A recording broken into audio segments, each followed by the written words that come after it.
गुरु म्हणजे ज्ञानाचा प्रकाश, गुरु म्हणजे ज्ञानाचा प्रकाश, गुरु म्हणजे सत्याचा ग्रंथ, गुरु म्हणजे सत्याचा ग्रंथ आणि गुरु म्हणजेच आयुष्याचा मंत्र आणि गुरु म्हणजेच आयुष्याचा मंत्र. नमस्कार, माझे नाव जान्हवी महेश घोटे.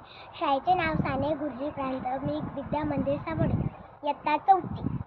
आपल्या आयुष्याला आकार, आधार आणि अमर्याद ज्ञान देणारे गुरु हे आपल्या आयुष्यात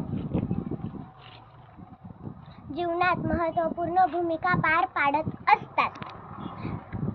आपल्या भारताला पुरातन काळापासून गुरु शिष्य परंपरा लाभलेली आहे. परंतु पुरातन काळापासून शिक्षण पद्धतीत अनेक बदल होत गेले, परंतु गुरु व शिष्य यांच्या नात्यातील आदर विश्वास कायम दृढ राहिला. गुरु आपल्या आयुष्याचे मार्गदर्शक, मित्र आणि प्रेरणास्थान असतात. धन्यवाद.